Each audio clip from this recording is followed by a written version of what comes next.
সিদ্ধান্ত তো অনেক পরের কথা, এটা আমরা এক্সপ্লোর করছি। A very interesting idea has been floated. চীনের প্রস্তাবিত অর্থনৈতিক করিডোরের বিষয়ে চূড়ান্ত সিদ্ধান্ত নেয়নি ঢাকা, জানালেন পররাষ্ট্রমন্ত্রী। কিছুই আনতে পারেনি সরকার, অভিযোগ 11 দলের। আমার দেশের মানুষের স্বার্থ নিয়ে কথা বলার এবং সেই স্বার্থ রক্ষা করার চেষ্টা করেছি মানুষকে। প্রথম বিদেশ সফরের সাফল্যে প্রধানমন্ত্রীকে হ্যাঁ ভোটের শুভেচ্ছা। চুক্তি সমঝোতা সংসদে আলোচনার দাবি বিরোধী দলের। আমি তো নেতা না, তাই না? বা তখন কোনো এক্সিকিউটিভ কোনো পোস্টে না, আমার হাতে কোনো ক্ষমতা না, সেখানে আমি চুপই। তবে চুপ মানে কি, আমি কি করবো এখানে? জুলাই অভ্যুত্থানের পক্ষে দাঁড়ানোর সামর্থ্য ছিল না, দাবি শেখ হাসিনার চিকিৎসক আবদুল্লাহর। ভারতে পলাতক আর এক চিকিৎসক প্রাণ গোপালের video viral. Sweat and pilosebaceous gland secretion all gets together to form the wax. রাজধানীর পল্লবীতে প্রকাশ্যে অস্ত্রের মহড়া, হামলা ভাঙচুর, মাদক ব্যবসার নিয়ন্ত্রণ ঘিরে অরাজকতা, বলছে স্থানীয়রা। চট্টগ্রামের বিভিন্ন হাসপাতালে ইন্ডাস্ট্রিয়াল অক্সিজেন ব্যবহারের অভিযোগ, রোগীদের জীবন নিয়ে শঙ্কা বিশেষজ্ঞদের।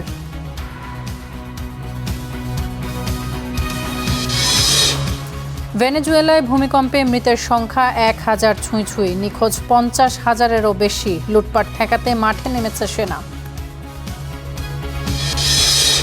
বিশ্বকাপে একই দিনে মাঠে নামছেন মেসি, রোনালদো। আর্জেন্টিনার প্রতিপক্ষ জর্ডান, গ্রুপ সেরার লড়াইয়ে মুখোমুখি পর্তুগাল, কলম্বিয়া।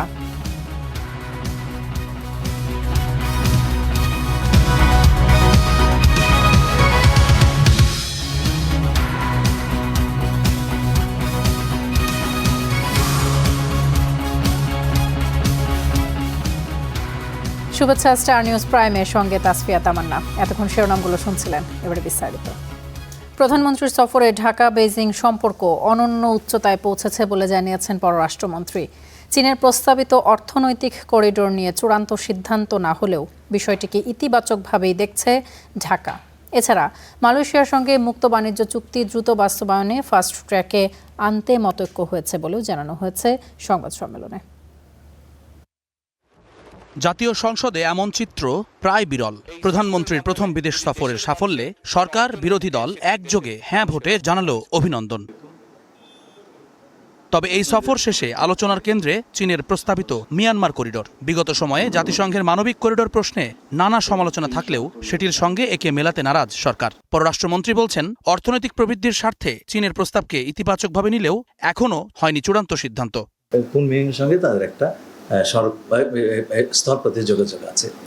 আপনারা যদি এই পথটা আমরা যদি ব্যবহার করতে পারি এবং চীনের যে অর্থনৈতিক অঞ্চল আছে বাংলাদেশে আমরা তৈরি করার সুযোগ দিয়েছি, সেখানে যদি কাঁচামাল বা পণ্য ইত্যাদি আমদানি রপ্তানি করতে পারি, সময় time to market and cost, খরচ অনেক কমে যাবে এবং আপনার কম্পারেটিভ অ্যাডভান্টেজ অনেক বাড়বে। এইটা আমরা এক্সপ্লোর করছি। সিদ্ধান্ত তো অনেক পরের কথা, এটা আমরা এক্সপ্লোর করছি। আমাদের ইকোনমিক জোন ডেভেলপড হবে, ফ্যাক্টরি হবে, সেই পাশাপাশি আমরা লজিস্টিক্সটাও দেখবো। এগুলো তো সমন্বিত হবে। সরকার প্রধানের এই সফরে বেইজিং ঢাকাকে দ্বিপাক্ষিক সম্পর্কের সর্বোচ্চ মর্যাদা দিয়েছে বলে জানান পররাষ্ট্র উপদেষ্টা। এর আগে মালয়েশিয়া সফর প্রসঙ্গে খলিলুর রহমান জানান, মুক্ত বাণিজ্য চুক্তি দ্রুত বাস্তবায়নে সম্মত হয়েছেন দুই সরকার প্রধান। শ্রমবাজার, হালাল কমিউনিটি, আসিয়ান ও রোহিঙ্গা ইস্যুতেও হয়েছে ইতিবাচক আলোচনা। এছাড়া চীনের কমিউনিস্ট পার্টির সঙ্গে বিএনপির রাজনৈতিক সমঝোতা স্মারক সইকেও বড় অর্জন হিসেবে দেখছেন প্রধানমন্ত্রীর উপদেষ্টা। জুম্মান সাদিক, জ্যাভলিন, স্টার নিউজ, ঢাকা। মুখে বাংলাদেশ ফার্স্ট বললেও সব দপ্তরে সরকারের দলীয় লোক, অভিযোগ জামায়াত নেতা মিয়া গোলাম পরওয়ারের। অন্যদিকে এনসিপির মুখপাত্র আসিফ মাহমুদের দাবি, চীন মালয়েশিয়া সফর থেকে তেমন কোনো অর্জন নেই সরকারের। ময়মনসিংহে 11 দলীয় ঐক্য সমাবেশে গণভোটের রায় দ্রুত বাস্তবায়নের দাবিও জানান জোটের নেতারা। গণভোটের রায় বাস্তবায়ন সহ নানা দাবিতে ময়মনসিংহের কৃষ্ণচূড়া চত্বরে 11 দলীয় ঐক্যের সমাবেশ। এতে যোগ দেন জোটের জ্যেষ্ঠ নেতারা। এ সময় দ্রব্যমূল্যের ঊর্ধ্বগতি ও জনদুর্ভোগ লাঘবে সরকারের সমালোচনা করেন তারা।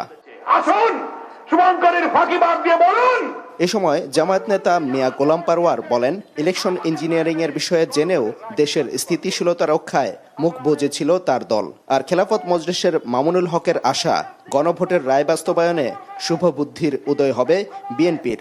বিএনপি অন্তর্বর্তীকালীন সরকারে ঘাপটি মেরে বসে থাকা তাদের কিছু চাটুকার আর গোলামের সঙ্গে রাতের অন্ধকারে চুক্তি করে সংসদ ভবনের দক্ষিণ প্লাজায় অন্তহীন প্রতারণার মাধ্যমে জুলাই সনদকে কলঙ্কিত করে দিয়েছে।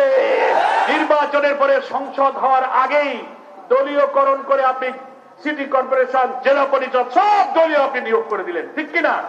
আপনারা বলেন সবার আগে বাংলাদেশ, এখন দেখি সবার আগে বিএনপি। সব কটা জায়গায় বিএনপির জেলা পরিষদে দিলেন, সিটি কর্পোরেশন একটা লোক কি অন্য দলের পাইছিলেন না?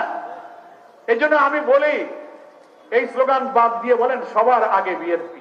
এর আগে এনসিপির মুখপাত্র আসিফ মাহমুদ সজীব ভুইয়া অভিযোগ করেন, বিদেশ সফর থেকে তেমন কোনো অর্জন নেই সরকারের। মালয়েশিয়ার শ্রম বাজারটা 2 বছর 3 বছর ধরে বন্ধ। একটা দেশের প্রধানমন্ত্রী গিয়ে আসলেন, আমরা ধরে নিয়েছিলাম যে শ্রম বাজারটা ওপেন হবে, ওপেন হওয়ার ঘোষণাটা আসবে, তিনি সেটাও করতে পারলেন না। আপনি যদি শো অফ করার জন্য ঘুরতে যেতে চান তাহলে সেটা এক কথা, সেটা করতে পারেন, সমস্যা নাই।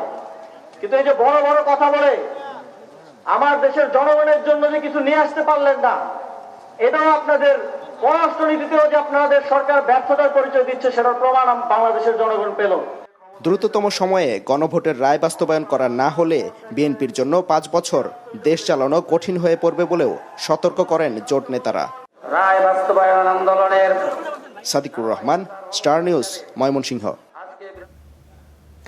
চীন মালয়েশিয়া সফর শেষে সংসদে যোগ দিয়ে প্রধানমন্ত্রী বলেছেন, দেশ এবং জনগণের স্বার্থ রক্ষাই তার সরকারের প্রধান কাজ। ভালো কিছু হয়ে থাকলে সেই অর্জন দেশবাসীর। এর আগে তার সাফল্যের জন্য হ্যাঁ ভোটে শুভেচ্ছা জানায় জাতীয় সংসদ। এ সময় সই হওয়া চুক্তি সমঝোতা সংসদে আলোচনার আহ্বান জানান বিরোধী দলীয় নেতা। আছেন তারা হ্যাঁ বলুন, যারা এই প্রস্তাবের বিপক্ষে আছেন তারা না বলুন। আমার মনে হয় হ্যাঁ জয়যুক্ত হয়েছে। চীন মালয়েশিয়া সফর শেষে ফিরেছেন প্রধানমন্ত্রী। এ সফরে সাফল্যের জন্য হ্যাঁ ভোটে তাকে শুভেচ্ছা জানালো জাতীয় সংসদ। সর্বসম্মতিক্রমে গৃহীত হলো। পরে সংসদকে প্রধানমন্ত্রী জানান, দেশ ও জনগণের স্বার্থ রক্ষাই তার সরকারের প্রধান কাজ। ভালো কিছু হয়ে থাকলে সে অর্জন দেশবাসীর বলেও জানান তিনি। মাননীয় স্পিকার, এখানে আমাদের কারোরই কোনো ব্যক্তিগত কোনো বিষয় নেই। এটি যদি কোনো কিছু অর্জন হয়ে থাকে, ভালো কোনো কিছু অর্জন হয়ে থাকে, এটি বাংলাদেশের অর্জন।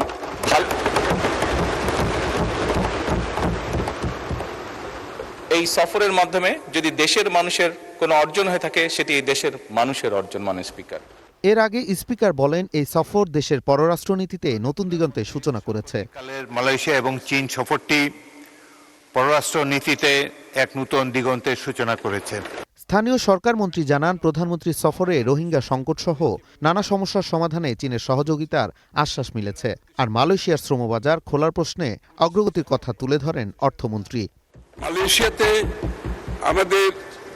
আমাদের শ্রমবাজারের একটা বড় ইন্টারেস্ট রয়েছে, মালয়েশিয়ার সাথে আমাদের এনার্জির একটা বড় ইন্টারেস্ট রয়েছে, এবং এটাকে আরো কিভাবে বাংলাদেশের পক্ষে যে ট্রেড গ্যাপ যেটা আছে চাইনার সাথে, এটা আমরা আরো কিভাবে সেখানে রপ্তানি বাড়াতে পারি সেই ব্যাপারেও আলোচনা হয়েছে মাননীয় স্পিকার।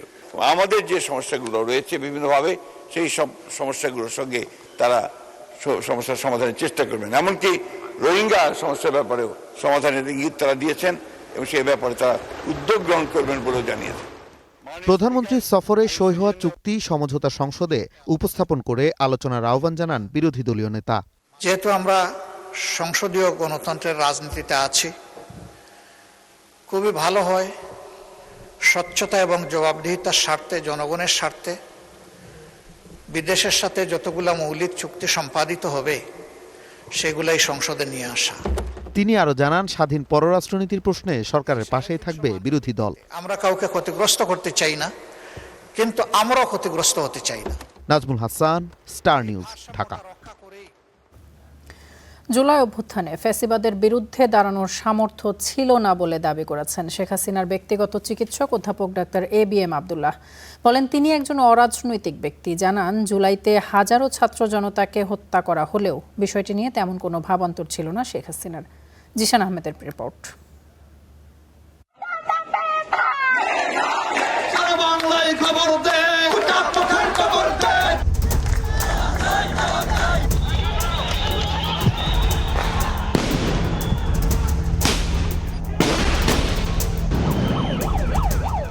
2024 সালের উত্তাল জুলাই পাখির মতো গুলি করে শিশু যুবক বৃদ্ধকে হত্যা করেছে ফ্যাসিবাদী শাসনযন্ত্র।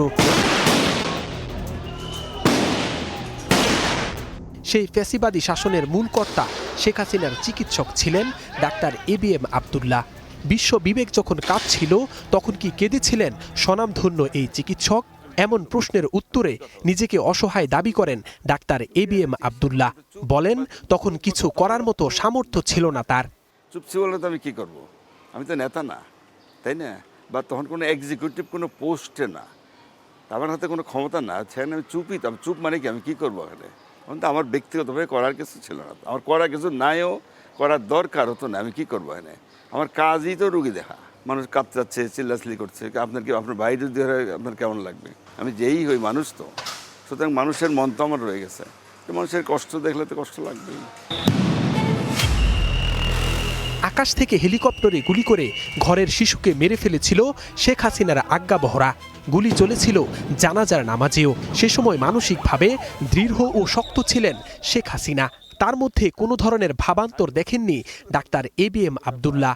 টুকটাক মানুষের অসুবিধা তো থাকেই, এটা তো মানে কনফিডেন্সিয়াল, এটা তো মানুষ ওপেনলি বলে বেড়ায় না কার কী হয়েছে না হয়েছে। এটা কিন্তু নিয়ম, এটা ডাক্তারদের ফাইল থাকে, এই থাকে। এইটা তো মিডিয়াতে বলার মতো না আর কি। তো মোটামুটি ভালো ছিলেন, এইটুকু বলা যায়। উত্তাল জুলাইয়ে সেনাবাহিনী, বিজিবি, পুলিশ সহ সব বাহিনীর প্রধানদের সঙ্গেই আলাপ করতেন তৎকালীন সরকার প্রধান শেখ হাসিনা। ডাক্তার ABM আব্দুল্লাহ দাবি করেন সেসব আলোচনায় যুক্ত হননি। নিজেকে একজন অরাজনৈতিক মানুষ মনে করেন তিনি। রাজনৈতিক কথাবার্তা আলোচনা যখন বিভিন্ন জনের সঙ্গে দেখছি, কিন্তু আমি তো সেখানে যোগদান করতাম না, করা উচিত ছিল না, বা আমার পারমিশনও ছিল না। কেন যাই আমি কী করবো, তো আমার ব্যাপার না। উনি ওনার মন্ত্রী, মিনিস্টার, বা যে অনেক সময় আর্মি বলেন, বিজিবি বলেন, বা পুলিশ, মানে অফিসারদের সঙ্গে উনি কিন্তু কথাবার্তা বলেন, ওনার ব্যাপার সেটা। সেখানে আমি শুনিও না, ইন্টারফেয়ারও করি না, আমি যাই নাই তো কাছে। আমার কাজ তো ওইটা না, আমি আমার কাজের মধ্যে নিজেকে সীমাবদ্ধ রাখতাম। ইমিরিটাস অধ্যাপক পদ বাতিল নিয়ে ক্ষোভও জানান শেখ হাসিনাকে চিকিৎসা দেয়া এই বিশেষজ্ঞ চিকিৎসক। একে অন্যায় বলে দাবি করেন তিনি। কিন্তু কাজটা আমি মনে করি যে অন্যায় করা ঠিক হয়নি, আমার প্রতি অবিচার করছে বলে আমার মনে হচ্ছে আর কি। Zisan Ahmed, star news, Dhaka. এদিকে শেখ হাসিনার আরেক চিকিৎসক পলাতক ডাক্তার প্রাণ গোপাল দত্তের একটি ভিডিও ভাইরাল হয়েছে সামাজিক যোগাযোগ মাধ্যমে। ভিডিওতে দেখা যায় ডাক্তার প্রাণ গোপালের ভারতের একটি মেডিকেল কলেজে পাঠদান করছেন। ভিডিও প্রকাশের পর থেকেই শুরু হয়েছে নানান আলোচনা সমালোচনা। Composition of works.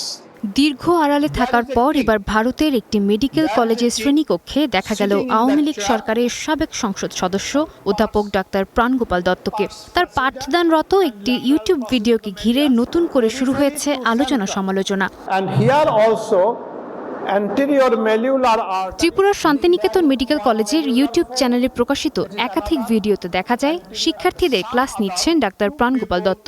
শ্রেণীকক্ষের ডিজিটাল বোর্ডে চিকিৎসা বিজ্ঞানের বিভিন্ন বিষয় উপস্থাপন করে তিনি নাক কান গলা বা ENT বিষয়ে পাঠদান করছেন, এমন চিত্রই দেখা গেল। গত 5 আগস্ট ছাত্র জনতার গণ অভ্যুত্থানে শেখ হাসিনা সরকারের পতনের পর প্রাণগোপাল দত্ত আত্মগোপনে চলে যান। দীর্ঘদিন তার অবস্থান নিয়ে নানা জল্পনা কল্পনা থাকলেও সম্প্রতি প্রকাশিত এই ভিডিওগুলোতে তাকে ভারতে অবস্থান করতে দেখা যায়। Sadia Tasnim, star news.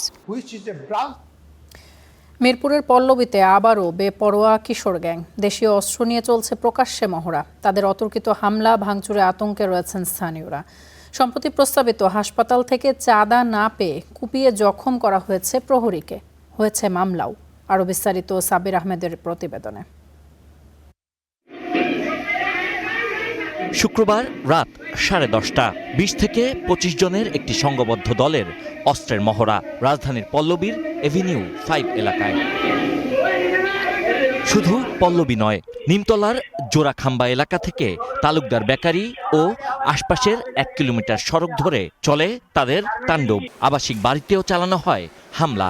ভয় পাওয়ারই তো কথা, তখন তো গেট খুলে বাড়ানো সম্ভব না। তখন প্রতিরোধ করতে গেলে তখন দেখা গেছে আমার উপরে হামলা হইতে পারে। মাসে 2-1 এরকম হইতেই থাকে এলাকায়। ছুরি নিয়ে ঘোরাঘুরি কিশোর গ্যাং চলাফেরা করে। ঠিক কী কারণে এই হামলা ভাঙচুর স্থানীয়রা তা জানেন না। তাদের দিন কাটছে আতঙ্কের মধ্যে। এটা তো আছে একদিন নাম রইলে তো পরে আমার সমস্যা হইতে পারে। কিছুদিন পর পরই আর কি এরকম এই 2 বার হইল, পরে মনে করেন এত আতঙ্ক থাকে যা বলার বাহিরে। স্থানীয়দের অভিযোগ, জনমনে ভয় সৃষ্টি করে এলাকায় ত্রাসের রাজত্ব গড়তে চায় সংঘবদ্ধ এই দলটি। তাদের নিয়ে ভয়ে কেউ মুখ খুলতে চান না। যে বড় বড় দাও, এই দাওটা একটা কোপ দিলে মনে হয় না যে দাঁত থাকবো বা কল্লা থাকবো। কামরানারা নিমতলি একটা স্পট আছে, ওই জায়গায় বাবা বিক্রি করে। ওরা চাইতেছে যে অগসরায় দিয়া আশিক গ্রুপ ওই জায়গায় বাবা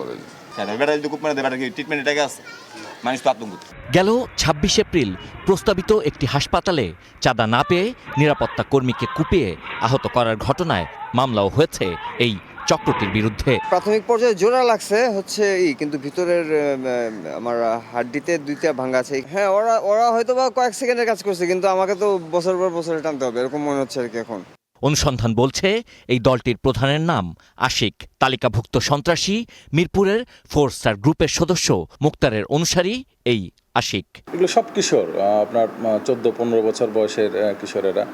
এরা এলাকায় নিজেদের প্রভাব বিস্তারের জন্য এরা বিভিন্ন ধরনের অপরাধ করে থাকে। তো এটা সম্পর্কে আমরা ওয়াকিবহাল আছি এবং আমরাও কয়েকজনকে অ্যারেস্ট করেছি, র্যাব করেছে। আশিককে অস্ত্র, মাদক ও চাঁদাবাজির মামলায় একাধিকবার গ্রেপ্তারও করেছে আইনশৃঙ্খলা বাহিনী। এই এলাকার কিশোর গ্যাং কামরান এবং আশিক মূলত কারা এই এলাকায় মাদকের সিন্ডিকেট নিয়ন্ত্রণ করবে তা নিয়েই তাদের মধ্যে চলে প্রতিনিয়ত অস্ত্রের মহড়া। আর এভাবেই ক্ষতিগ্রস্ত করা হয় সাধারণ মানুষকে। এখানকার মানুষ তাদের অত্যাচারে অতিষ্ঠ, দ্রুতই তারা এ থেকে পরিত্রাণ চান। Sabbir Ahmed, star news, Dhaka. ইতালিতে স্ত্রী সন্তান সহ হত্যার শিকার নোয়াখালীর বাবুলের বাড়িতে চলছে শোকের মাতম। আহত হয়েছেন ছেলে। এমন হত্যাকাণ্ড কিছুতেই মানতে পারছেন না নিহতের স্বজনরা। তারা ঘটনার বিচার এবং দ্রুত মরদেহগুলো দেশে ফিরিয়ে আনার দাবি জানিয়েছেন। আমার সব জিনিস শেষ করে দিল 1 ঘন্টার ভিতরে। নাতনি, পুত্রবধূ সহ ছেলেখন একসাথে পরিবারের 3 সদস্যকে হারিয়ে দিশেহারা সিরাজুল ইসলাম। উন্নত জীবনের আশায় প্রায় 2 বছর আগে সপরিবারে ইতালিতে পাড়ি জমান নোয়াখালী কোম্পানিগঞ্জের কামাল উদ্দিন বাবুল, সাথে স্ত্রী মমতাজ বেগম আরজু আর 2 সন্তান। থাকতেন ইতালির রাজধানী রোমের ক্যাসালোত্তি এলাকায়। সেখানে গতরাতে নিজ বাসায় দুর্বৃত্তের ছুরিকাঘাতে খুন হন বাবুল, তার স্ত্রী ও কন্যা। গুরুতর আহত 20 বছর বয়সী ছেলে আমির হোসেন আয়ন। আমার খানার টেবিলে খাইতে বসে আমার নাতি আছে হবে ডিউটি তুল, নাতি দেশে কই নাতিরও আঘাত করছে, আর নাতি তো দাইছে নাতিন বহুত খানার টেবিলে শেষ করে দিয়েছিল। স্বাস্থ্য ভাইয়ের বউ ফোন করি আরে করবা আপু কিছু শুনছেন নি, এনে ভাইয়ারে ভাবিরে এটা করে খুন করছে। আমরা এটার সঠিক তদন্ত এবং সঠিক বিচার চাই, বাংলাদেশ সরকারের সহযোগিতা চাই। ঘটনা জানার পর থেকেই এলাকায় নেমে এসেছে শোকের ছায়া। নিহতদের বাড়িতে ভিড় জমাচ্ছেন স্বজন ও প্রতিবেশীরা। শোকে স্তব্ধ সবাই। খুব ভালো একটা আন্তরিকতা দেখাইতো, আলাক সালাম আমিও দিতাম, আমারও দিত। খুব ভালো লোকে ছিল, আমাদেরকে অনেক সহযোগিতা করতো। আমাদের ভাই হারালাইছি, এখন আমরা এটা সুস্থ বিচার চাই। আমরা ইতালি সরকারের কাছে ওকুল আবেদন হিসেবে জানাই যে তার লাশটা যেন দ্রুত বাংলাদেশে পৌঁছায়। হত্যাকাণ্ডে দোষীদের দৃষ্টান্তমূলক শাস্তির দাবি জানিয়েছেন নিহতদের স্বজন ও স্থানীয়রা। সেই সাথে দ্রুত মরদেহ ফেরত আনারও দাবি তাদের। Desk report, star news. রোমে বাংলাদেশি পরিবারের 3 জনকে হত্যায় এক প্রবাসী বাংলাদেশিকে আটক করেছে পুলিশ। তবে এই হত্যাকাণ্ডে যে ব্যক্তি জড়িত বলে সন্দেহ করা হচ্ছিল তিনি সেই ব্যক্তি কিনা সেটি নিশ্চিত করেনি পুলিশ। রোম থেকে আরও জানাচ্ছেন জায়দুল হক। ইতালিতে ত্রিফল মার্ডারের ঘটনায় ইতিমধ্যে প্রবাসী বাংলাদেশিদের মধ্যে এক ধরনের শোকের আবহাওয়া সৃষ্টি হয়েছে। আমরা যেমনটা জেনেছি, গতকাল স্থানীয় সময় সন্ধ্যা 8টা থেকে রাত 10টার মধ্যে এই হত্যাকাণ্ডটি ঘটে এবং যিনি হত্যাকাণ্ড ঘটিয়েছেন তিনি এখন পর্যন্ত পুলিশের সন্দেহভাজন হিসেবে প্রবাসী বাংলাদেশি একজন ব্যক্তি এই হত্যাকাণ্ড ঘটিয়েছেন। এই বিষয়ে আমরা বাংলাদেশ দূতাবাসের সাথে কথা বলার চেষ্টা করছি। দূতাবাস আমাদেরকে এমনটাই তথ্য জানিয়েছেন এবং এই বিষয়ে যেহেতু একটু মার্ডারের বিষয়, সেটি আইনগত বিষয় রয়েছে, প্রক্রিয়াধীন বিষয়, তদন্তাধীন বিষয় রয়েছে এবং এই বিষয়গুলো শেষ করে হয়তো বা তাদের মরদেহ দেশে প্রেরণের যে বিষয়টি সেটি পরবর্তীতে করা হবে। তবে এই ঘটনার পরবর্তীতে প্রবাসী বাংলাদেশির মধ্যে এক ধরনের আতঙ্ক বিরাজ করছে। তারা সকালে এই হত্যাকাণ্ডের ঘটনার সুষ্ঠু তদন্ত দাবি করেছেন এবং হত্যাকারীকে দ্রুত গতিতে আইনের আওতায় এনে তার বিচার নিশ্চিত করার জন্য তারা কিন্তু দাবি জানিয়েছেন। আমাদের কাছে এই বিষয়ে এবং এখন পর্যন্ত যে তাদের যে ছেলে সে কিন্তু এখন পর্যন্ত বেঁচে আছে এবং যতটুকু আমরা জানতে পেরেছি হসপিটাল সূত্রে এবং স্থানীয় প্রশাসন সূত্রে তারা আমাদেরকে জানিয়েছেন যে সে এখন পর্যন্ত শঙ্কামুক্ত আছেন এবং তাকে পুলিশি হেফাজতে নিয়ন্ত্রণে রাখা হয়েছে যেন কোনো অবস্থায় যেন তার কাছ থেকে হয়তো পরবর্তীতে বিভিন্ন তথ্য পুলিশ সংগ্রহ করবে এমনকি এবং কাউকে কিন্তু তার সাথে যোগাযোগ করার কোনো সুযোগ দিচ্ছে না স্থানীয় প্রশাসন। এই ছিল আমার কাছে ইতালির রাজধানী রোমের হত্যাকাণ্ডের ঘটনার সর্বশেষ তথ্য। তাজিয়া মিছিলের ডুলির রশি ধরাকে কেন্দ্র করে হত্যা করা হয় জাকির হোসেন নামের এক পরিচ্ছন্ন কর্মীকে। মিছিল চলাকালে একদল যুবকের সঙ্গে কথা কাটাকাটি হয়। তারপরে বাংলাবাজার এলাকায় জাকিরকে একা পেয়ে ঘিরে ধরে দুর্বৃত্তরা। ধারালো অস্ত্র দিয়ে আঘাত করে পালিয়ে যায় তারা। এই ঘটনায় 4 জনকে গ্রেপ্তার করেছে পুলিশ। বাকিদের ধরতে চলছে অভিযান। এই আর্তনাদ সন্তানহারা মায়ের। আমার বুক খালি করছে, আমার পোলার মায়ের আপনারা বিচার চাই। স্ত্রী 2 কন্যা সন্তানকে নিয়ে অনিশ্চিত ভবিষ্যতের পথে এই পরিবার। যে মানুষটিকে ঘিরেছিল সংসারের স্বপ্ন, সে মানুষটিকে হারিয়ে এখন দিশেহারা স্বজনরা। কোন দুঃখে অর্জন করলো আমার নাতিরে, কোন দুঃখে? এটা আপনার কাছে অনুরোধ, আমার নাতিরে আপনারা আল্লাহর ওয়াস্তে আমার নাতির বিচারটা সুস্থ মতন আপনারা করে দিবেন। যেমনি আমার জামাইরা হত্যা করছে আর ফাঁসি দিব, ফাঁসিতে আমি যদি ঝুলাইতে চাই। শুক্রবার বিকেল 4:45 সিসিটিভি ক্যামেরায় দেখা যায় একজন যুবককে ধারালো অস্ত্র দিয়ে এলোপাথাড়ি আঘাত করছেন কয়েকজন দুর্বৃত্ত। জীবন বাঁচানোর জন্য শেষ চেষ্টা। অবশেষে বাংলা বাজারের এই বিল্ডিংয়ে ঢুকে পড়েন জাকির হোসেন। তবে দুর্বৃত্তদের এলোপাথাড়ি ছুরিকাঘাতে এখানেই লুটিয়ে পড়েন তিনি। পরে হাসপাতালে নিয়ে গেলে কর্তব্যরত চিকিৎসক জাকিরকে মৃত ঘোষণা করেন। ঘটনার পেছনে কিশোর গ্যাংয়ের হাত আছে বলে অভিযোগ প্রত্যক্ষদর্শীদের। বলছেন তাদের দৌরাত্মে অতিষ্ঠ এলাকার ব্যবসায়ীরাও। বাঁচার জন্য এক জায়গায় সে আইসে পড়ল, কিন্তু সেখানেও সে আইয়া বাঁচতে পারলো না, আর তাকে কেউ বাঁচালোও না। খবর নিয়ে দেখবেন বাপের রিক্সা চালায়, মায় পান বেচে, এই ছেলেগুলা উচ্ছৃঙ্খলভাবে 19-20 হলে এই ধরনের ঘটনা ঘটে। পুলিশ বলছে ঘটনায় জড়িতদের বেশিরভাগের বয়স 18 বছরের নিচে। ডুলির রশি ধরাকে কেন্দ্র করে তাদের মধ্যে বাকবিতণ্ডা এবং হাতাহাতির ঘটনা ঘটে। এক পর্যায়ে ভিকটিমকে যখন তারা বাংলা বাজারের এখানে একা পায়, তাকে ধরধর করে ধাওয়া করে এবং সেই ভিকটিম আত্মরক্ষার্থে পিকে রায় রোডের ইস্পাহানি ভবনের নিচতলায় গিয়ে আশ্রয় গ্রহণ করে। সেখানে হামলাকারীরা তার উপর নির্দয়ভাবে হামলা করে এবং ছুরি চাকু দিয়ে তাকে আঘাত করে। এ ঘটনায় জাকিরের বড় ভাই বাদী হয়ে সূত্রাপুর থানায় একটি হত্যা মামলা করেছেন। বাকি আসামিদের ধরতে অভিযান অব্যাহত রেখেছে পুলিশ। কর্তব্যরত চিকিৎসকগণ। শাহানুর ইসলাম, স্টার নিউজ, ঢাকা। পুলিশের বিরুদ্ধে মামলার তদন্ত স্বাধীন সংস্থা দিয়ে করানোর দাবি আইনজীবী সারা হোসেনের। আর বিচার কাঠামোর পরিবর্তন না হলে মানবাধিকার নিশ্চিত করা সম্ভব নয় বলে মত আইনজীবী শিশির মনিরের। পরে এই প্রসঙ্গে এমপি সানজিদা ইসলাম তুলি জানান, মানবাধিকার সমুন্নত হচ্ছে সংসদীয় কমিটি। বিশ্ব সাহিত্য কেন্দ্রের হিউম্যান রাইটস সাপোর্ট সোসাইটির সম্মেলনে এসব কথা বলেন তারা। চোখ থেকে ব্যাকা করে তাকাচ্ছি, কিন্তু হাত তুলে যে ভাইয়ার বুকের মধ্যে একটু সান্ত্বনা দিব, বাট ভাই আমাকে একটু সান্ত্বনা দিবে এমন কোনো শক্তি আমাদের মাঝখানে ছিল না। পরে আমরা পানি চাচ্ছি, আমাদের মুখে থুতু দিচ্ছে, এমন অমানুষ নির্যাতন তারা আমাদের প্রতি করেছে। রাষ্ট্রীয় নিপীড়নের জীবন্ত 2 সাক্ষী সাতক্ষীরার রুহুল আমিন ও রাজধানীর পল্লবীর ইমতিয়াজ হোসেন রকি।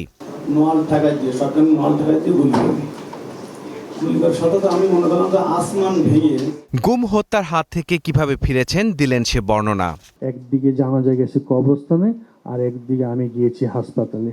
সেই শ্বাসরুদ্ধকর অবস্থা থেকে বেরোতে জুলাই অভ্যুত্থানের পর যে প্রত্যাশা তৈরি হয়েছিল তা ফিকে হয়ে আসছে বলে অভিযোগ করছেন বিশিষ্টজনরা। বলছেন এখন রয়েছে মব, প্রতিকার পাওয়া যাচ্ছে না। এই প্র্যাকটিস, এই কালচারগুলো বন্ধ করতে হবে। এইটা বন্ধ করার জন্য আমাদেরকে যতটুকু এগিয়ে আসা দরকার, যতটুকু কাজ যদি বাড়ানো দরকার লাগে, আমাদেরকে আসলে সেইভাবে কাজ করতে হবে। আমরা জানি যে বাংলাদেশের এই মানবাধিকার রক্ষার জন্য একটা শক্ত মানবাধিকার কমিশন দরকার, এক বিচার বিভাগের স্বাধীনতা দরকার, এবং আমরা আরও মনে করি যে সংবাদ মাধ্যমগুলোর যেই মত প্রকাশের স্বাধীনতা সেগুলো দরকার, তাহলে সত্যগুলো সামনে চলে আসবে। জুলাই অভ্যুত্থানের আগে পরে মানবাধিকার লঙ্ঘনে পুলিশ সদস্যদের সংশ্লিষ্টতার অভিযোগে উদ্বেগও জানান আলোচকরা। বলেন, আইনের দুর্বলতায় রাষ্ট্রীয় নিপীড়নে তদন্তের দায়িত্ব আইন শৃঙ্খলা বাহিনীকে দেয়া হচ্ছে, এতে পরিস্থিতি হচ্ছে আরও ভয়াবহ। পুলিশের বিরুদ্ধে বা নির্বাহী বা নিরাপত্তা বাহিনীর বিরুদ্ধে আপনি মামলা করবেন, সেখানে কি নির্ভর করবেন যে তারা নিজে এসে মামলা করবে? আমরা কি ওই পর্যায়ে পৌঁছেছি বাংলাদেশে? যা শুনেছেন তাতে তো আপনার কাছে মনে হয় পরিষ্কার যে সেটা তো আমাদের অবস্থান না, আপনাদের নিজেদের কাজ থেকেও জানেন। কিন্তু এই সিস্টেম যদি স্মুথ, ট্রান্সপারেন্ট, কুইক, অ্যাকাউন্টেবল ব্যবস্থা তৈরি করা না যায়, তাহলে মিটিং মিছিল করে আর স্বপ্ন দেখে শেষ পর্যন্ত ঘোড়ার ডিম ছাড়া আর কিছুই কপালে জুটবে না।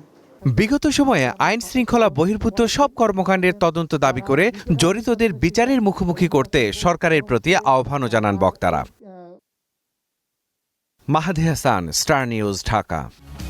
ভারতের রাষ্ট্রদূতের মন্ত্রী মর্যাদা রাজনৈতিক চাপ তৈরি করবে না, বরং দুই দেশের সম্পর্কে ইতিবাচক ভূমিকা রাখবে বলে আশা প্রকাশ করেন প্রধানমন্ত্রীর তথ্য উপদেষ্টা জাহেদুর রহমান। দুপুরে চলচ্চিত্র, টেলিভিশন অনুষ্ঠান এবং কন্টেন্ট নির্মাণ কোর্সের সমাপনী অনুষ্ঠান শেষে তিনি আরও বলেন, বাংলাদেশ নিজ স্বার্থ বজায় রেখেই সব দেশের সাথে কাজ করবে। মালয়েশিয়া এবং চীন দুই দেশই বাংলাদেশের সঙ্গে কাজ করতে প্রতিশ্রুতি দিয়েছেন বলেও জানান জাহেদুর রহমান। বাণিজ্যিকভাবে চলচ্চিত্র শিল্পকে এগিয়ে নিতেও সরকার প্রয়োজনীয় সহায়তা প্রদান করবে বলে জানিয়েছেন তিনি।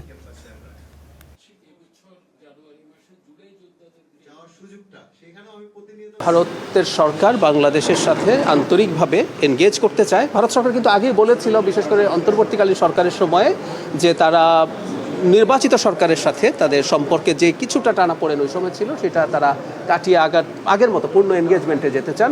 সেটারই একটা বহিঃপ্রকাশ বলে আমি মনে করি এবং এটাকে পজিটিভলি দেখি। যিনি আবার শুধু পূর্ণাঙ্গ মন্ত্রী এভাবেও না, তিনি আসলে ওনাদের ফরেন ক্যাডারের, উনি একজন পলিটিক্যাল মানুষ, উনি কেন্দ্রীয় মন্ত্রী ছিলেন। তো আমরা বিশ্বাস করি, আমরা আশা করি আমাদের যে অনিষ্পন্ন যে সমস্যাগুলো আছে সেগুলোর ব্যাপারে তারা আন্তরিক হবেন।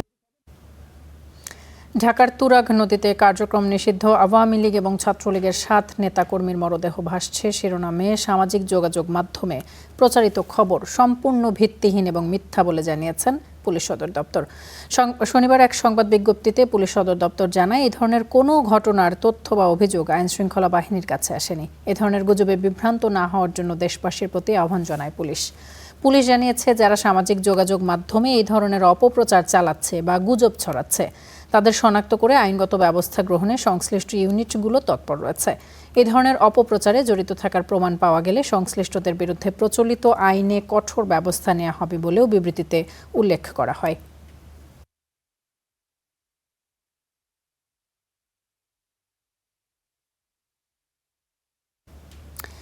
দেশকে অস্থিতিশীল করার অপচেষ্টা করছে কতিপয় গুপ্ত সংগঠন, এমন অভিযোগ করেছেন স্বেচ্ছাসেবক দলের সহসভাপতি ইয়াসিন আলী।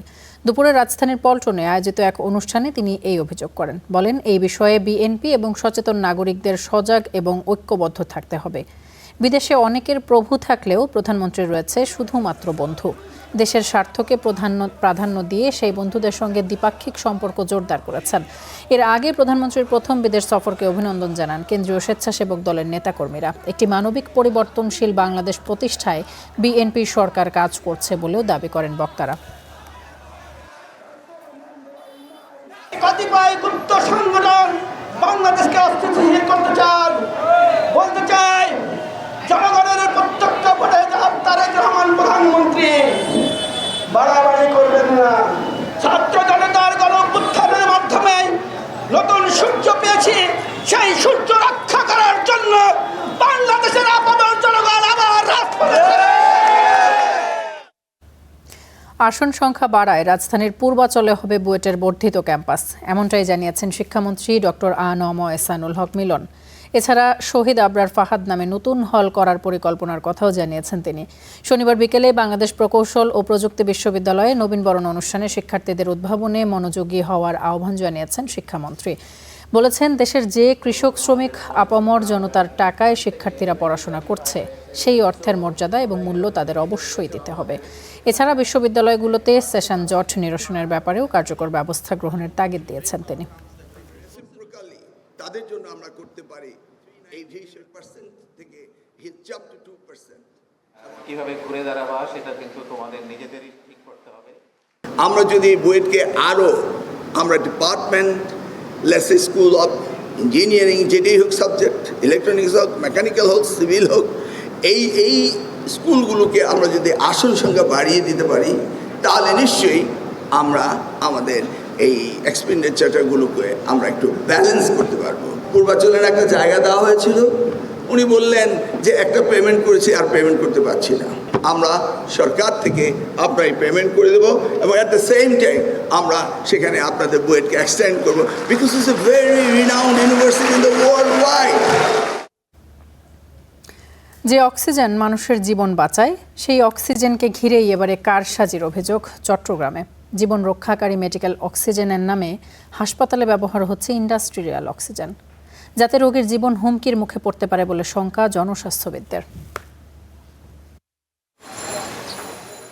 সংকটাপন্ন রোগীর জীবন বাঁচাতে অনেক ক্ষেত্রেই অপরিহার্য মেডিকেল অক্সিজেন। বিভিন্ন প্রতিষ্ঠানের মাধ্যমে সে অক্সিজেন সরবরাহ হয় হাসপাতালগুলোতে। কিন্তু চট্টগ্রামের বিভিন্ন হাসপাতালে মেডিকেল অক্সিজেনের নামে ইন্ডাস্ট্রিয়াল অক্সিজেন সরবরাহ করা হচ্ছে এমন অভিযোগের সূত্র ধরে অনুসন্ধানে নামে স্টার নিউজ, যেখানে নগরীর অক্সিজেন এলাকায় খোঁজ মিলে দি বিলকিন নামে প্রতিষ্ঠানের বাইরে তালা ঝুলিয়ে লোকচক্ষুর আড়ালে চলছে যাদের কর্মযোগ্য। মালিকে বিয়া করে দিছে, ওটা মানা করে দিছে, এখান থেকে ওই বিলকিন ঝুঁকিপূর্ণের কারণে ওটা ছাড়িতে বলেছে আর মাঝে মাঝে আই মালটাল ধুয়ে যায়, আমরা দেখতাম মালটাল তুলতো, এটা আর কি সিলিন্ডার বোতল এগুলো। জেনারেটর সার্ভিস নামে ট্রেড লাইসেন্স নিয়ে এই প্রতিষ্ঠান নগরীর বিভিন্ন বেসরকারি হাসপাতালে দিব্যি সরবরাহ করে যাচ্ছে ইন্ডাস্ট্রিয়াল অক্সিজেন। অভিযোগ, বৈধ অনুমোদন ছাড়াই অক্সিজেন সরবরাহ করছে তারা, যদিও তার দায় নিতে রাজি নয় প্রতিষ্ঠানের কেউই। আপনাদের ওই যে প্রতিষ্ঠান দা বিলকিন, ওখানে কি আপনি আসেন না বা নাই? না, আমি এখন কাজ করছি না ভাই এখানে। আচ্ছা, এটা তো আপনার প্রতিষ্ঠান? না না ভাই, আমার প্রতিষ্ঠান না। সম্প্রতি নগরীর আকবরশা এলাকায় একটি দোকানে মেডিকেল অক্সিজেনের নামে ইন্ডাস্ট্রিয়াল অক্সিজেন বিক্রির ঘটনায় নড়ে চড়ে বসেছে ঔষধ প্রশাসন। এই বিষয়ে তদারকি বাড়ানোর কথা বলছে সংস্থাটি। যদি ভুইপুর প্রতিষ্ঠান থাকে, আমরা যদি জানি, তাহলে আমরা সেখানে অভিযান চালাবো এবং আমরা খতিয়ে দেখবো যে আসলে বিষয়টা এরকম হচ্ছে কিনা, ইন্ডাস্ট্রিয়াল অক্সিজেন মেডিকেল অক্সিজেন হিসেবে ব্যবহার হচ্ছে কিনা। শিল্প কারখানায় ব্যবহৃত অক্সিজেন মানবদেহের জন্য ঝুঁকিপূর্ণ বলে মত বিশেষজ্ঞদের। বলেন, এতে অক্সিজেনের মাত্রা থাকলেও কার্বন মনোক্সাইড সহ বিভিন্ন ক্ষতিকর গ্যাসের উপস্থিতি থাকতে পারে, যা রোগীর জীবনের জন্য হুমকি হয়ে উঠতে পারে। ইন্ডাস্ট্রিয়াল অক্সিজেন যদি ব্যবহৃত হয় তাহলে লাংসের টিস্যু ড্যামেজ হবে, লাংসের বিভিন্ন রকমের ডিজিজ হতে হতে একসময় লাংসে পানি পর্যন্ত জমে যেতে পারে, আর আমাদের যে নার্ভাস সিস্টেম আছে সেই নার্ভাস সিস্টেমে দীর্ঘমেয়াদী ক্ষতি হতে পারে। জীবন বাঁচানোর উপকরণ মেডিকেল অক্সিজেন ভেজাল মুক্ত করতে সরকারকে উদ্যোগী হওয়ার তাগিদ জনস্বাস্থ্যবিদদের। মামুন রশিদ, অভি, স্টার নিউজ, চট্টগ্রাম। হরমুজ প্রণালীকে কেন্দ্র করে ইরান যুক্তরাষ্ট্রের পাল্টাপাল্টি হামলায় আবারও উত্তপ্ত মধ্যপ্রাচ্য। হরমুজে একটি পণ্যবাহী জাহাজে ইরানের ড্রোন হামলার জবাবে দেশটির ক্ষেপণাস্ত্র ঘাঁটিতে হামলার দাবি করেছে যুক্তরাষ্ট্র। এরপরই মধ্যপ্রাচ্যের একাধিক সামরিক ঘাঁটিতে পাল্টা হামলা চালায় ইরান। এদিকে লেবাননের সংঘাত বন্ধে একটি প্রাথমিক চুক্তিতে সই করেছে লেবানন, ইসরায়েল এবং যুক্তরাষ্ট্রের প্রতিনিধিরা। বেশ কদিন শান্ত ছিল হরমুজ প্রণালী, কিন্তু হঠাৎই মার্কিন প্রেসিডেন্ট ডোনাল্ড ট্রাম্প দাবি করেন প্রণালীতে একটি পণ্যবাহী জাহাজে ড্রোন হামলা করেছে ইরান। নিজের সামাজিক মাধ্যমের পোস্টের পর হোয়াইট হাউসে সাংবাদিকদের প্রশ্নে ট্রাম্প বলেন, ওই হামলার জবাব কি হবে তা দেখতে পারবেন। তার এই বক্তব্যের সঙ্গে সঙ্গে মার্কিন ভাইস প্রেসিডেন্ট এক পোস্টে হুমকি দেন, সহিংসতার জবাব সহিংসতার মাধ্যমেই দেয়া হবে। এরপরই ইরানের দক্ষিণের সিরিক এলাকায় বিস্ফোরণের খবর পাওয়া যায়। মার্কিন সেন্ট্রাল কমান্ড সেন্টকমের দাবি, ইরানের ক্ষেপণাস্ত্র ও ড্রোন মজুদ কেন্দ্রের পাশাপাশি উপকূলীয় রাডার সাইটগুলোতে হামলা চালানো হয়েছে।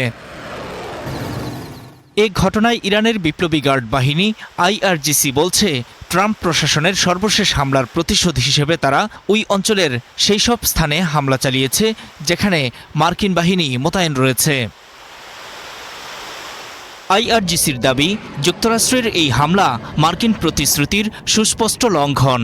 তাদের ভাষ্য অনুযায়ী যুক্তরাষ্ট্র ইরান সমঝোতা স্মারক অনুযায়ী তেহরানকে হরমুজ প্রণালীর জাহাজ চলাচলের উপর নিয়ন্ত্রণের অধিকার দিয়েছে। তবে ড্রোন হামলা প্রসঙ্গে মার্কিন অভিযোগের বিষয়ে কিছুই বলেনি তেহরান। আইআরজিসি সতর্ক করেছে, ওয়াশিংটন বরাবরের মতোই প্রতিশ্রুতি লঙ্ঘন করেছে। এই আগ্রাসনের পুনরাবৃত্তি ঘটলে জবাব হবে আরও কঠোর। এদিকে যুক্তরাষ্ট্র ও ইরানের নতুন উত্তেজনার মধ্যেই ওয়াশিংটন ডিসিতে আলোচনার পর ইসরায়েল ও লেবানন একটি কাঠামোগত চুক্তিতে সই করেছে। মার্কিন পররাষ্ট্রমন্ত্রী মার্কো রুবিও এই চুক্তিকে আলোচনার প্রথম পদক্ষেপ হিসেবে বর্ণনা করেছেন। এই অগ্রগতির পরও দক্ষিণ লেবাননে হামলা চালিয়ে বেশ কয়েকজনকে হত্যা করেছে ইসরায়েলি বাহিনী। নূর মোহাম্মদ, স্টার নিউজ। প্রলয়ঙ্কারী ভূমিকম্পের পর ভেনেজুয়েলায় বাড়ছে মৃত্যুর মিছিল। সময় যত গড়াচ্ছে ততই বাড়ছে নিহতের সংখ্যা। এ পর্যন্ত 920 জনের মরদেহ উদ্ধার করা হয়েছে। রাজধানী কারাকাস এবং উত্তরাঞ্চলীয় শহরগুলোতে এখনও নিখোঁজ অন্তত 50,000 মানুষ। সময় যত গড়াচ্ছে ততই ক্ষীণ হয়ে আসছে বিভিন্ন ভবনের নিচে চাপা পড়া মানুষের জীবিত উদ্ধারের সম্ভাবনা। ভেনেজুয়েলার ইতিহাসে অন্যতম ভয়াবহ ভূমিকম্পে পুরো কারাকাস অঞ্চলে এখন শুধুই স্বজন হারানোর আর্তনাদ। 7.2 মাত্রার প্রথম ধাক্কা সামলে ওঠার আগেই ফের আধা মিনিটের ব্যবধানে আরও শক্তিশালী 7.5 মাত্রার কম্পনে মুহূর্তেই ধুলোয় মিশে যায় শত শত বহুতল ভবন। সন্ধ্যা 6টার দিকে আমি খুব বিকট শব্দ শুনতে পাই। হঠাৎ সবকিছু এক পাশ থেকে অন্য পাশে দুলতে শুরু করে। এটি অত্যন্ত তীব্র এক ঝাঁকুনি ছিল। আমরা এর আগে কখনো এমন পরিস্থিতির মুখোমুখি হইনি। হতাহতের সংখ্যা বেড়ে চলেছে ক্রমেই। নিখোঁজ রয়েছেন অনেকেই। প্রাণে বাঁচতে কারাকাসের বাসিন্দা ও প্রতিবেশীরা ঘর ছেড়ে ঠাঁই নিয়েছেন খোলা আকাশের নিচে, পার্ক ও রাস্তায়। আন্তর্জাতিক দাতব্য সংস্থা অক্সফাম সতর্ক করে জানিয়েছে, এই ব্যাপক ধ্বংসযজ্ঞ ভেনেজুয়েলার চলমান অর্থনৈতিক ও মানবিক সংকটকে আরও কয়েক গুণ বাড়িয়ে দিতে পারে। এদিকে মার্কিন প্রশাসন ভেনেজুয়েলায় উদ্ধার কাজের জন্য বিশেষ দল ও সামরিক সরঞ্জাম পাঠিয়েছে। একই সাথে ক্ষতিগ্রস্তদের সহায়তায় $20 কোটি বেশি আর্থিক সাহায্য তহবিল ঘোষণা করেছে ওয়াশিংটন। যুক্তরাষ্ট্র ভেনেজুয়েলাকে সাহায্য করতে প্রস্তুত। আমি আমাদের সরকারের সব সংস্থাকে দ্রুত পদক্ষেপ নিতে নির্দেশ দিয়েছি। আমরা আমাদের বন্ধুদের পাশে থাকব।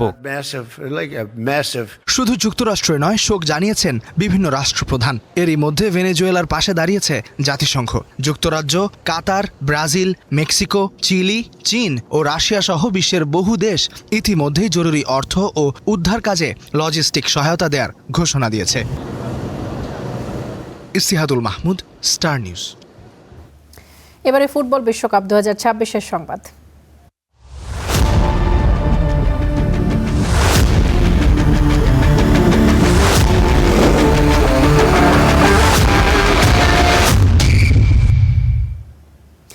বিশ্বকাপের গ্রুপ পর্বে নিজেদের শেষ ম্যাচে কাল সকালে মাঠে নামছে বর্তমান বিশ্ব চ্যাম্পিয়ন আর্জেন্টিনা। প্রতিপক্ষ এরই মধ্যে বিদায় নিশ্চিত হওয়া জর্ডান। প্রতিপক্ষ সহজ হওয়ায় এই ম্যাচে স্টার্টিং 11 নিয়ে বেশ কিছু পরীক্ষার কথা জানিয়েছেন স্কালোনি।